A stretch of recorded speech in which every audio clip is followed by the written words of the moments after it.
Before my first sip of coffee, I stood frozen before an unmarked package. Inside was a lavish wedding photo. My ex-husband Ethan hand in hand with a young bride, smiling as if the whole world belonged to them. But what chilled me was the small detail printed clearly in the lower corner. The photo had been taken before our divorce was officially finalized. I had once believed that after signing the divorce papers, everything would be in the past. Yet that photo shattered every assumption. It didn't only expose betrayal, it raised a more frightening question: why was it in my hands now? Someone had included a small slip of paper. "Are you sure you know the whole truth?" Short, but like a blade carving into old wounds. I had never told anyone about this, so who was behind that package? And what other secrets were hidden behind the smiles in that photo? Secrets I hadn't yet touched.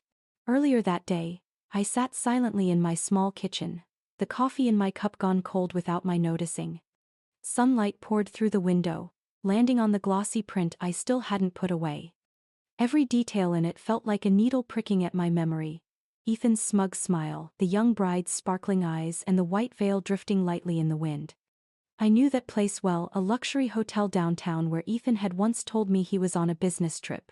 Now all the pieces had fallen into place, and the truth stared back at me harsher than ever. I had thought I'd buried every memory of that marriage. The divorce wasn't loud or public, but it left scars that wouldn't heal. We had lived together for 10 years into which I poured my whole heart, from the early days scraping together rent for our apartment, to the moment we bought our little house in the suburbs. Ethan had once held my hand in the rain, had promised to walk through life with me. Yet in the end, he left me with one short sentence: "We're not right for each other anymore." I had suspected there was someone else. A woman's intuition rarely fails, but I had no proof, and no strength left to confront him. I let go, thinking letting go was the only way to save myself. Yet now, this photo proved that everything had been calculated long ago. He had arranged to push me out of his life neatly, clearing the path for his new relationship. I ran my fingers lightly over the slip of paper tucked with the photo. "Are you sure you know the whole truth?" Only 6 words, yet they rocked me. Who sent it? What did they want me to know beyond the obvious betrayal? Questions echoed in my mind. If it was a friend, why stay anonymous? If it was a stranger, what would they gain by stirring my past? Or was it Sophie, the young bride in the photo, who sent it? But why would she want me to know? That thought made me shudder. I walked slowly to my study, where unfinished manuscripts lay scattered across the desk. I was a writer, and writing had taught me that every secret leaves a trace. That photo wasn't only a reminder of old pain, it was a piece of a larger puzzle. And someone seemed to want me to play the game. I sat down, leaning back, closing my eyes. Memories rushed back. I remembered the last evening before the divorce, Ethan standing in the living room, phone in hand, his voice lowering as I walked in unexpectedly. He looked up, startled for a moment, then quickly regained composure. "Just a coworker," he'd said. I had believed him, or maybe I had wanted to. Now, looking back, every small detail from those days, sudden business trips, hastily deleted texts, averted eyes, had become evidence of a truth I had long avoided. I had been betrayed all along, and lacked the courage to face it. I clenched the slip of paper, a mix of anger and confusion rising. In my head, my mother's voice echoed, the advice she'd given after the divorce. "Live for yourself now. Don't look back. A man like Ethan isn't worth another tear." I had listened. I'd rebuilt my life, formed new habits: morning runs, late nights writing, small gatherings with close friends. And yet, one photo was enough to drag me back into that pit. I turned on my computer, hoping to bury myself in my manuscript, but the words on the screen blurred. My heart felt heavy, and I knew I couldn't ignore it. The truth, no matter how ugly, demands to be faced. And this time, I wasn't sure I was ready. Outside the window, trees swayed in the wind. I listened to the familiar sounds of the neighborhood: passing cars, children laughing in the yard next door. Everything was normal, except my world had turned upside down. I looked again at the photo, my eyes lingering on Ethan's radiant smile. A smile I once thought was for me now filled me with disgust. I knew this photo couldn't be dismissed as a cruel prank. It was a signal of something bigger, something I had no choice but to confront. That afternoon, After sitting for hours in my study without writing a word, I decided to call Megan. We had met back in college when we both worked in the library to pay tuition. All these years later, even as our lives had gone in different directions, that friendship remained strong. Megan was one of the few people I could trust completely. The phone had barely rung before her warm, familiar voice came through. "Casey? You don't sound okay. What's going on?" I hesitated for a few seconds, then whispered, "I need to see you. Tonight if possible. It's really important." Without asking more, Megan agreed immediately. That was her way, never forcing me to explain before I was ready. A few hours later, we met at a small cafe on the corner where we used to study together. When I walked in, Megan was already there, her brown scarf draped loosely over her shoulders, her eyes filled with concern. I sat down and placed the envelope on the table. She touched it, her expression darkening as she saw the photo inside. Megan stared for a long moment, then exhaled. "Casey, this isn't a joke. Someone's trying to pull you back into Ethan's mess." I bit my lip, trying to keep my voice steady. "I know. But why? Why now? When everything seemed finished?" Megan frowned, sliding the photo back into the envelope. "Because you're still the easiest target. Ethan knows how much you once loved him. Whoever sent this, they're either warning you or trying to use you. But Casey, listen to me, the best thing you can do is ignore it. Don't let them drag you back." I looked out the window at the busy street. For years, I had trained myself to hold my head high, pretending nothing could touch me. But deep down, I knew I had never really cut Ethan out of me. And this photo, with its slip of paper, was a knife pressing right into an unhealed scar. I turned back to Megan, my voice low but firm. "I can't ignore it. You know me, Megan. This photo feels like a challenge. If I turn away, I'll never have peace." Megan sighed, placing her hand gently over mine. "Casey, you're stronger than you think. But I'm worried. Ethan isn't simple. And the people tied to him are even less so." I squeezed her hand, trying to reassure her. "I'm not looking for revenge, and I'm not trying to start trouble. I need the truth. Who sent this photo, and why?" She shook her head, her eyes a mix of worry and helplessness. "If you're determined to dig, do it carefully. And promise me, no matter what happens, don't let yourself be hurt again." I felt the sincerity in every word she spoke. But inside me, my resolve only grew stronger. I couldn't pretend blindness again. We sat in hush for a few minutes, soft jazz playing in the background. Then Megan gave a small, sad smile, trying to break the tension. "Remember how we used to promise that if a man ever hurt us, we'd get up instead of crying forever? You still remember?" I let out a small laugh, though my eyes blurred. "I remember. And this time, I'll keep that promise." Megan squeezed my hand once more, a final gesture of support. Back home that night, I sat alone in the living room. The house was quiet, the warm light falling over the photo on the table. I closed my eyes, hearing Megan's words again. She was right, this could be a trap. But it could also be my chance to finally see a truth I had never been allowed to know. I opened a drawer and pulled out an old notebook. For years, I had used it to jot down fragments of clues about Ethan. The nights he came home late, the strange calls, the unexplained trips. I had stopped because I thought it was over. But now, those old pages felt like the start of something new. I flipped through the pages, my eyes stopping at a name I had once written down but never had the courage to investigate. An old colleague of Ethan's. Someone who had visited our house a few times and then disappeared without a trace. Back then, I ignored it. But now, when I placed it beside the wedding photo, I began to see a vague connection. I set my pen down on a blank page and wrote the first line. "Who sent this photo? And why?" Then underneath it, I added, "If Ethan staged everything to cut me out, what else is he hiding?" Outside, the autumn wind blew through the window frame, carrying a chill that made me shiver. I knew from the moment I decided not to ignore it, I had stepped into a new journey, a journey that would not only reopen old wounds but might also lead me into a maze of secrets I had never imagined. I knew I couldn't simply sit still and wait for answers to come.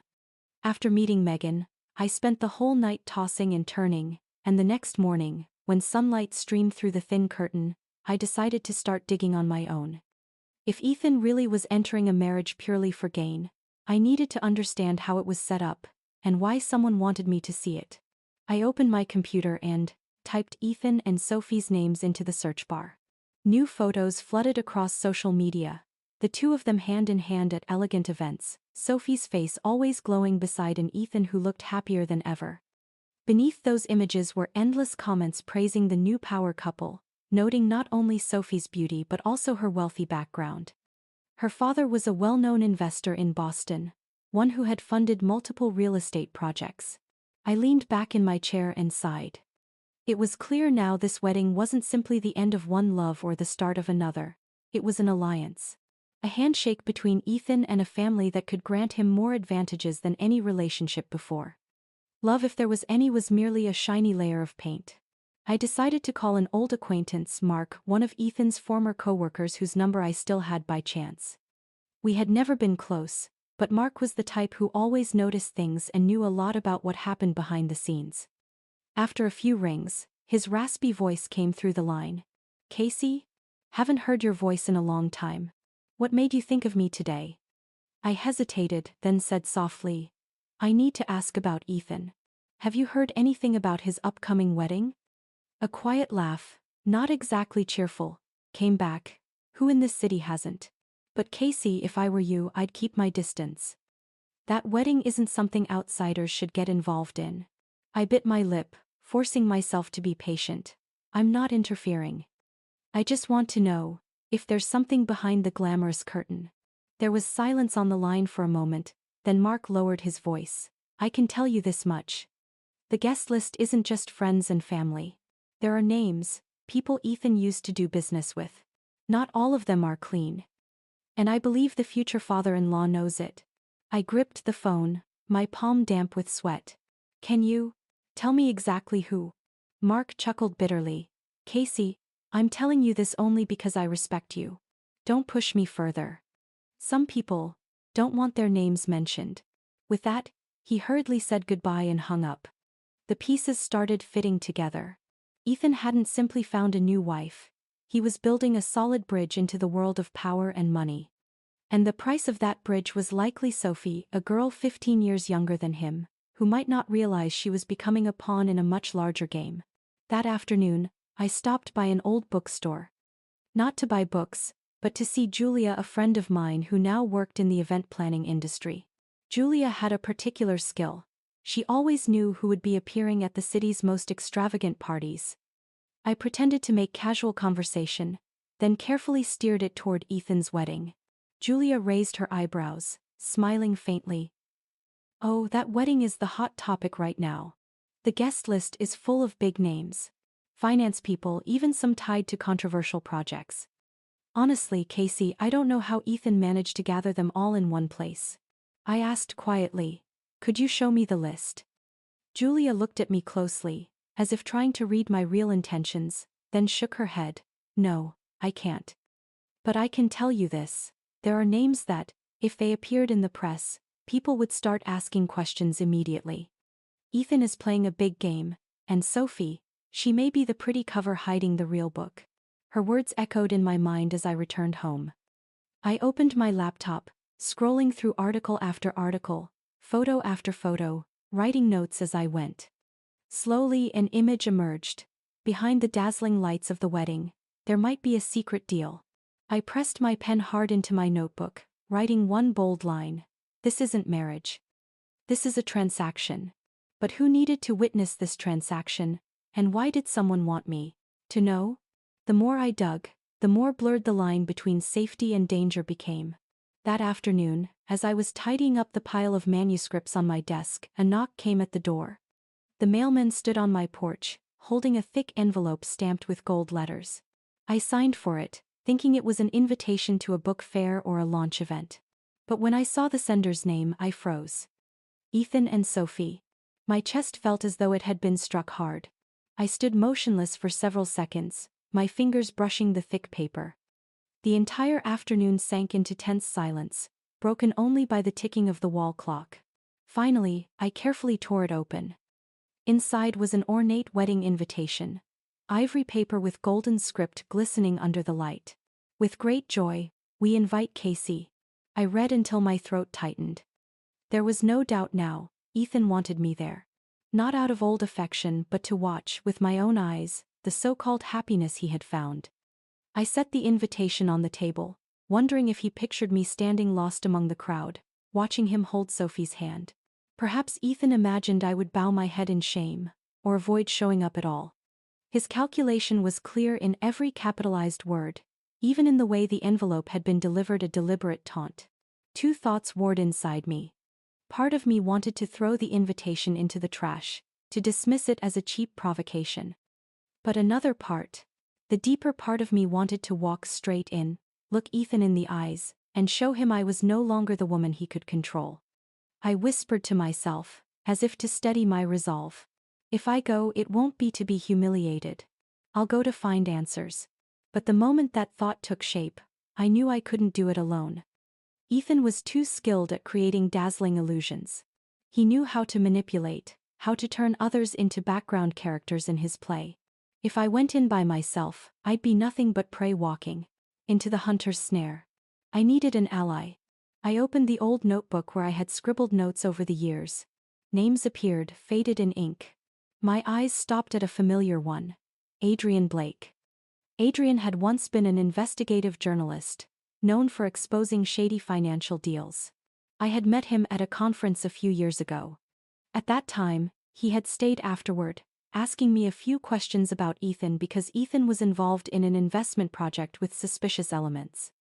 I had dodged, unwilling to share, still clinging to my marriage. Now, that name resurfaced like the perfect missing piece. Adrian not only understood Ethan's world, but had the courage to resist its glittering mask. I hesitated for a moment, then opened my contacts. His number was still there, a habit I had never undone. My finger hovered over the call button, my heart pounding. It took me several minutes before I finally pressed it. A low, gravelly male voice answered after a few rings. "Blake here. Who's calling?" "Adrian, it's Casey. I'm not sure if you remember, we met at that finance conference years ago." A short pause, then he replied, "Casey. Of course I remember. For you to call me now, it must be something important?" I took a deep breath, summoning all my courage. "Yes. I need to talk to you. About Ethan." The pause stretched again, but this time Adrian's voice dropped lower, with a sharp edge. "I always thought one day you would call me about this. Where shall we meet, Casey?" We arranged to meet at a quiet cafe the next day. That entire night, I tossed and turned. In my mind, I kept seeing myself walking into the wedding with another man at my side, not to prove anything to Ethan, but to show him that I was strong enough to step out of his shadow. The next morning, I arrived at the cafe. Adrian was already sitting by the window, his ash-gray coat making him look even more serious. When I walked in, he stood up and extended his hand. "Casey, you look stronger than I expected." I gave a faint smile. "Maybe. But I need your help to stay that way." I took the invitation out of my bag and placed it on the table. Adrian glanced at it, his expression darkening. "He invited you?" Adrian asked, his voice laced with contempt. "Invited me to be humiliated. But I will go," I answered firmly. "I want to know the truth behind this wedding." Adrian leaned back, arms crossed, his eyes studying me intently. "Do you even know what you're walking into? Ethan has dangerous connections. That's exactly why I need someone with me. I'm not going there to scream or cause a scene. I'm going to observe, to find answers." Adrian's gaze softened. He nodded slowly. "Very well. If you're determined, I'll go with you. But remember, Casey, this isn't a stage for personal revenge. This is a chessboard." I smiled, feeling a new surge of strength. For the first time in years, I didn't feel alone.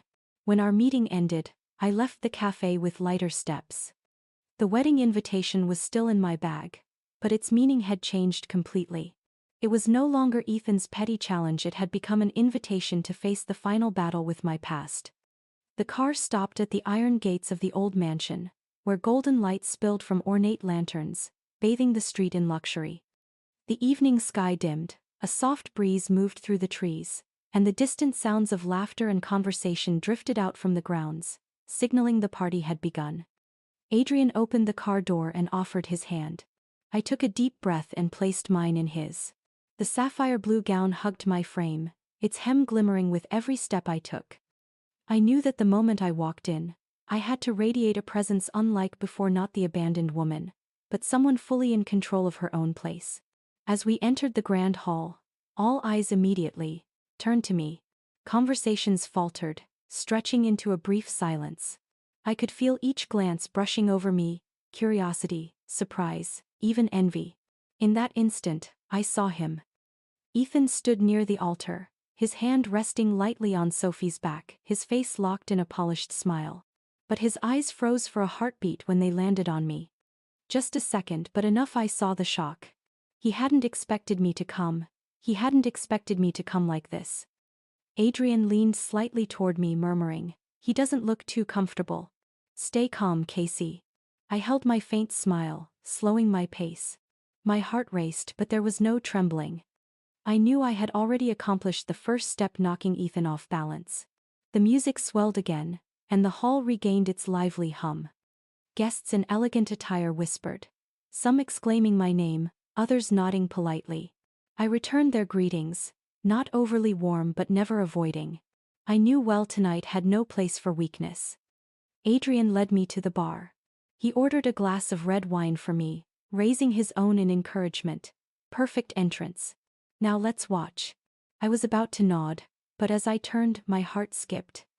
At the far end of the room, among circles of guests, a face emerged, a face I never expected to see. The man wore a dark suit, tall and lean, his sharp eyes calm, as though my presence was no surprise. It was him, the one who had sent the anonymous photo and note. For a moment, every sound faded, a chill swept through me. The man raised his glass slightly, nodding in my direction, a courteous gesture but heavy with meaning. No one else noticed, but I knew. He wanted me to recognize him. Adrian noticed my gaze lingering too long. He bent close, whispering, "Something wrong?" I gripped my glass tightly and murmured, "That man, he's the one who sent me the letter." Adrian followed my glance, his expression darkening. "I've never seen him before. But clearly he wants you to know he's here." My pulse quickened. Questions swarmed my mind. Why was he here? Was he Ethan's ally? Or an outsider pushing me to witness something? Ethan still stood beside Sophie, greeting guests with his familiar smile. But when I glanced at him again, I caught it, his eyes flicked, just for an instant, toward the corner where the man stood. That single look was enough. They knew each other. I turned back, lowering my voice. "Adrian, maybe he didn't only send it to me. Maybe he's here, playing a role too." Adrian set his glass down, his gaze fixed on the man. "If that's true, tonight holds more than we thought." A guest approached Adrian, drawing him into conversation, leaving me momentarily alone. I stood there, my breath heavy. The man remained, laughing politely, but every so often his eyes found mine. A quiet reminder that the real game was still waiting. I swirled the red wine in my glass, its reflection shimmering on my skin. His presence was no accident. The photo, the note, and now this public appearance, they were all pieces of a carefully laid plan. And I realized I had stepped into a play far more intricate than I had imagined. The chime of glasses echoed beneath the chandeliers. The scent of wine mingled with roses, creating an atmosphere both luxurious and suffocating. I sipped lightly, feeling eyes on me from all sides. Tonight, every move, every glance seemed to carry hidden meaning. Ethan appeared before me without warning. He walked up, his expression carefully arranged, but his eyes sharp and mocking. His low voice cut through the noise. "Quite a surprise, that you had the courage to come." I drew a slow breath, keeping my composure. My heart beat faster, but my face stayed calm. Before I could answer, Adrian stepped half a pace forward, his eyes locking on Ethan's. "On the contrary, you look like the one surprised, Ethan." Tension spread around us. A few guests glanced over, curious, but no one approached. Ethan's brows lifted briefly, his expression faltering only for a moment before he regained composure. He turned to me, his tone softer. "I hope you enjoy the party. Don't forget, today is a celebration." He walked away, leaving a bitter air behind. I stood still, feeling Adrian's hand lightly at my back, a steady reassurance. He's playing mind games, Casey. Don't let him shake you, Adrian murmured. I nodded, though the weight in my chest remained. The wine in my hand had lost all taste. I needed air. Moving through the wide hallway, I passed old wooden doors, one slightly ajar to a small library. For reasons I couldn't explain, I stopped. Voices carried out. I held my breath, pressing against the frame. Ethan's voice, low but clear. As soon as Sophie signs, the contract will be complete. Everything will move exactly as planned. Another man's voice responded, rough and hesitant. I hope you know what you're doing. This isn't just an investment. They won't let it slide if anything goes wrong. A chill shot down my spine. A contract? On his wedding day. And Sophie. She was the key they needed. I stepped back, my heart pounding. The whole world around me blurred. In that moment, Sophie's image flashed in my mind, her slender frame in the white dress, her radiant smile, but with a flicker of unease in her eyes. She had no idea she was being pulled into this game, turned into a pawn for Ethan's ambition. I returned to the grand hall, forcing myself to hide the panic. Adrian was still near the bar, his gaze instantly catching mine when he saw the change in my face. He stepped over, asking quietly, "What happened?" View 1. I gripped my glass tightly, my voice low, almost a whisper. "I just heard Ethan. He's using Sophie to sign a contract worth millions of dollars. A contract that doesn't seem clean at all." Adrian frowned, his eyes sharp with caution. "Are too certain?" I nodded firmly. The image of the two men in the library and their every word still echoed in my mind. "If that's true," Adrian said, his tone decisive, "then this is a business deal disguised as a wedding." I bit my lip, my eyes drifting to Sophie, who was laughing with a group of guests. She looked heartbreakingly innocent. No sign at all that she knew she was being tied to a massive deal. More dangerous than a misguided love. "She doesn't know anything." Adrian tightened his hand on my arm, his gaze cold. "And Ethan knows how to exploit that ignorance. Casey, we must be careful. If what you heard is real, tonight has more layers than we can see." The mansion's library radiated an air of solemn antiquity. The high ceiling, with old chandeliers casting pale golden light, fell across rows of dark wooden shelves crammed with books. I closed the door softly behind me, my heart racing in fear of being discovered. The air still carried the scent of old paper and polished wood. I moved slowly along the shelves, my eyes skimming the files laid out on the long table in the center. My gaze stopped at a folder with a red spine, hidden among scattered documents. I opened it. Pages filled with dense text, contracts, and commitments. My hands trembled as I skimmed through. What stunned me was the signature at the bottom of each document: Sophie Miller. The neat, graceful handwriting almost certainly belonged to the young bride. But the content had nothing to do with marriage. They were complex financial agreements, stock transfers, real estate usage rights, and loans with unusual terms. They were neatly bundled, dated close to the wedding, all waiting for today to be finalized. It was clear Sophie had, it seemed. Sophie had little idea what she was signing, no idea she was being used. Just a girl barely past 20, still swept up in love. How could she possibly grasp the tangled legal terms? I quickly pulled out my phone and snapped photos of each page. As I flipped to the last one, the door suddenly burst open. Startled, I ducked quickly into the narrow gap behind a tall shelf, my heart hammering. Through the sliver of space I saw Ethan walk in. He showed no sign of unease. On the contrary, his steps were steady, deliberate, as if he knew this room intimately. Ethan went straight to the table, flipping through the documents with cold precision. His voice rang out, clear, calculated. "As soon as Sophie signs everything today, it will all be complete." The words fell like a hammer, confirming everything I had just seen. Another man followed him in broad-shouldered, eyes uneasy. He asked quickly, his tone urgent, "Are you sure? She suspects nothing?" Ethan looked up, giving a faint smile. "She trusts me completely. As long as I say it's necessary paperwork for living together, she signs without hesitation. She even thinks she's helping me." The other man shook his head, wary. "Don't forget, If this comes out, the consequences won't stop with her. Ethan closed the folder, his voice lowering. Cold as ice, I know how to handle it. There's no turning back. I pressed myself harder against the shelf, clutching my phone until sweat slicked my palm. My breathing came fast, but I forced it quiet. If they found me, I knew I wouldn't leave this room easily. After exchanging a few more words, the two men left, the door shutting with a heavy click. I stayed hidden a few minutes longer before daring to move. My legs shook, but inside me burned a furious fire. I stared at the folder, realizing I had just touched a weapon. Ethan hadn't only betrayed me in marriage.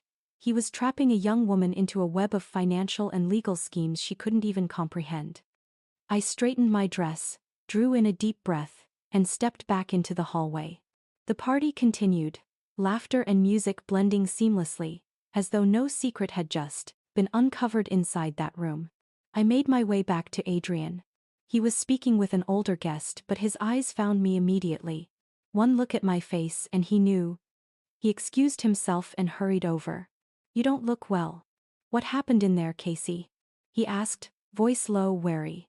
I handed him my phone, opening the photo folder. Adrian scrolled through quickly, his expression growing darker. He gripped my shoulder, whispering, "My God. This isn't just emotional betrayal. This points to deliberate wrongdoing." I nodded, my throat tight. Over the distant music, I managed to say softly, "Ethan is using Sophie as a tool. If she signs everything tonight, he'll bind her into a chain of deals that may not withstand scrutiny." Adrian stayed silent for a moment, then his eyes lit with resolve. "Then we have to stop it before it's too late." I clenched my fists, fear and rage merging into a fierce strength. The music in the hall shifted into a smooth jazz tune, guests swirling on the dance floor, glasses clinking in harmony with laughter. But inside me there was no peace. The documents in my bag felt scorching, and the thought of Sophie kept me restless. I watched her from a distance. Sophie stood with a group of young friends, her face glowing but her eyes slightly tense, perhaps overwhelmed by the grandeur of the event. I knew I had to reach her, but I also knew the risk. Taking a steadying breath, I walked closer, wearing my calmest smile. When I stopped before her, Sophie frowned immediately. She brushed a strand of hair from her shoulder, her eyes flashing with defensiveness. "You still haven't let us go, have you?" Her sharp question sliced through the space between us. I noticed a few guests glance over, so to avoid drawing attention, I gently pulled Sophie toward a quieter corner under the dim golden lights of the hall. "I didn't come to make trouble," I said slowly, keeping my voice steady. "Sophie, there's something you need to see." I pulled up one of the contract photos and handed her my phone. On the screen was a page with her clear signature beneath a complex financial clause. She glanced at it, and her expression changed instantly. The glow vanished, leaving her pale, her eyes wide. Her hand trembled as she held the phone, fear flooding her gaze. What is this?" Her voice cracked, disbelief heavy in every word.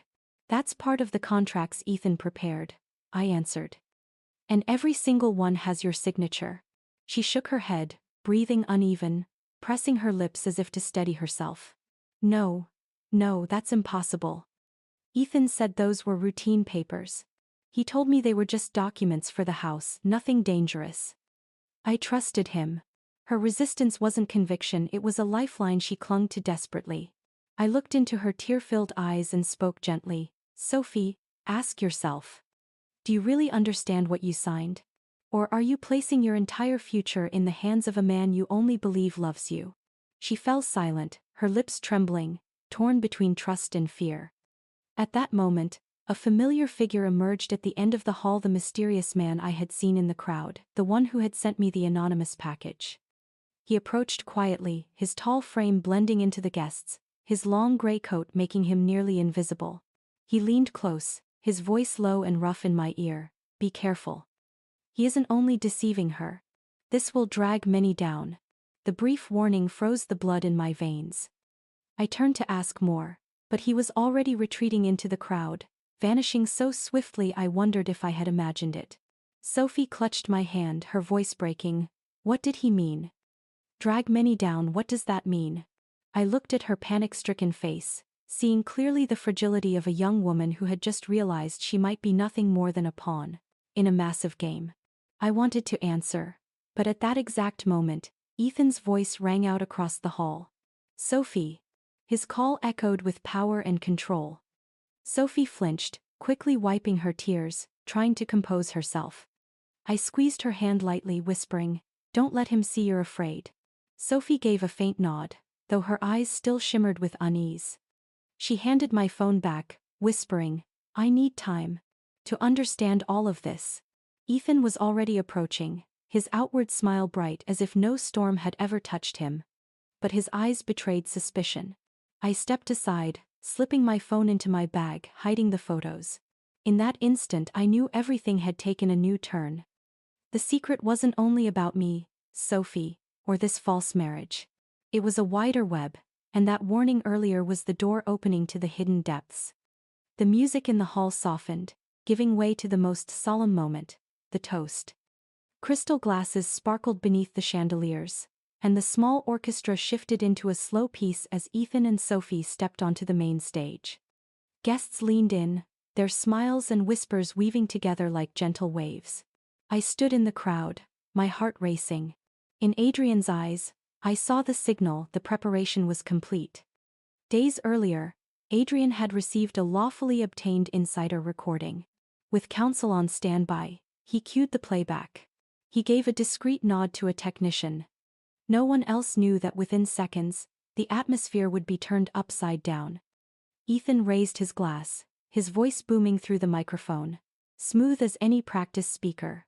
"Thank you to all our loved ones, our friends, for coming today to witness our happiness. With Sophie, He paused, glancing at the blushing bride beside him. Outwardly, it was picture perfect, like an advertisement. But at that moment, the large screen behind them lit up, flooding the hall with bright light. A video began to play, cutting off his speech. Ethan's voice filled the speakers, but it wasn't words of gratitude. It was cold, calculating, recorded in secret. "As soon as Sophie signs all the papers, it will be done. She's nothing but a front, and she'll never know." A stunned hush rippled through the room, so heavy I heard Sophie's glass shatter on the marble floor. She stumbled back, her face drained white, her lips trembling as she stared at the man she had just called her husband. Gasps rippled through the crowd. Some guests covered their mouths, others began whispering, suspicion already rising in their eyes as they turned toward Ethan. Ethan spun around, staring at the screen. For a split second, his polished mask dropped. Veins bulged at his neck, his jaw clenched, and fury blazed in his eyes. "Turn it off," he roared, lunging toward the technician. But it was too late. The video kept playing, exposing even harsher words. "She thinks she's loved, but all she's doing is signing for me. Once it's done, I'll control everything." The murmurs became chaos. Wealthy guests, who had come to witness and network, began withdrawing, their faces grim. Sophie covered her mouth, tears spilling. She turned to Ethan, pleading silently for an explanation. But Ethan was no longer the groom. He looked cornered, his composure stripped away, his face red with rage, sweat beading on his brow. Then Becca's voice cut through the uproar. "Ethan." His sister stood, her eyes sharp as steel. "What have you done? Is this the real reason you married Sophie?" The hall fell silent again, every gaze shifting. Becca, usually the calm one in the family, was now publicly challenging her brother. Ethan turned, his glare venomous. "You don't understand anything." Becca stepped forward, her voice ringing with conviction. "I understand enough. I heard your own words. You turned this marriage into a tool for profit. Sophie isn't your front. She's a human being, a woman who gave her life to you." Her words cut deep into the thickened air. Guests erupted in chatter. Many pulled out phones, recording everything. From below, I watched with every sense alert. It was like the mirror image of that wedding photo I had been sent, the staged happiness now collapsing, replaced by the raw exposure of truth, broadcast before hundreds under glaring lights. Sophie stood trembling, clutching her gown, tears streaming. She was no longer the radiant bride on a floral stage, but the living witness to betrayal unveiled on her wedding day. Ethan tried to fight back, shouting hoarsely, "This is fake, someone doctored it." Don't believe it. But no one believed his excuses. His face twisted, rage and desperation distorting him. Guests backed away, unwilling to be associated. Adrian remained by the projector, his eyes cold, steady, as if he had prepared for this moment all along. Becca pressed on, refusing to relent. She pointed directly at Ethan. You've destroyed yourself. No one else needs to condemn you. You've just shown everyone here your true face. Noise swelled voices, footsteps, chaos. The wedding that should have been roses and wine had become a battlefield, masks ripped away, exposing greed, deceit, and betrayal. And I knew this was only the beginning of a greater storm awaiting us all. The clamor hadn't settled after the video's revelation.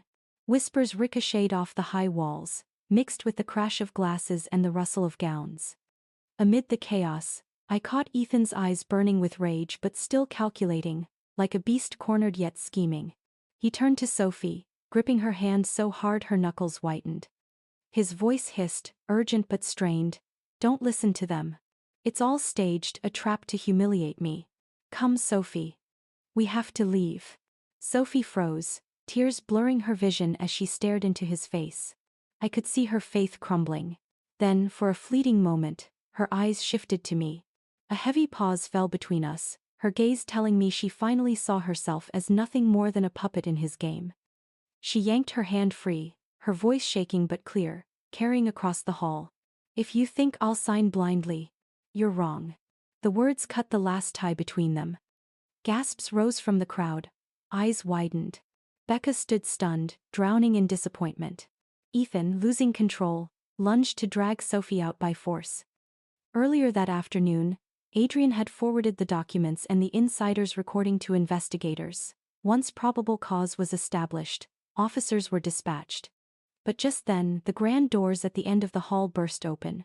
Heavy footsteps echoed on marble. Investigators, having reviewed the materials Adrian submitted that afternoon, acted on probable cause. A squad of police entered, flashing red and blue lights from patrol cars outside, casting tension across the scene. "Ethan Grant," an officer called firmly.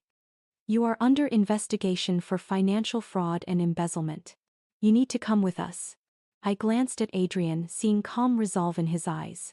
He had set this in motion, prepared for this moment. The truth had gone beyond rumor, law itself had stepped onto the chessboard. But Ethan didn't falter. As one officer approached, he shoved guests aside, chaos exploding. Screams rose, dresses swirled, chairs toppled.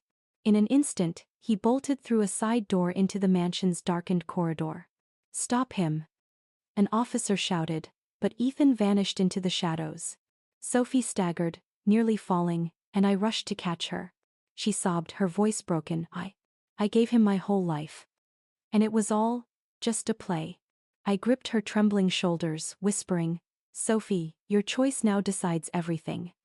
Either chase after him and remain a pawn, or stand tall and protect yourself." Tears streaked down Sophie's cheeks, but in her eyes a flicker of resolve appeared. She drew a deep breath and gave a small nod, as if for the first time in her life she realized her true strength wasn't in Ethan's hands but in her own choices. Outside the window, dogs barked in the distance, and the crackle of police radios echoed through the gardens behind the mansion. Someone shouted that Ethan was running toward the garage. Guests pressed against one another, some panicking and leaving, others lingering as though watching a suffocatingly tense play unfold. Becca came closer, her voice trembling but firm. "Sophie, you don't have to carry all this. Ethan has to pay for what he's done." Sophie turned to her, and for the first time I saw her face Ethan's family not with weakness, but with awakening. Her answer was soft yet steady.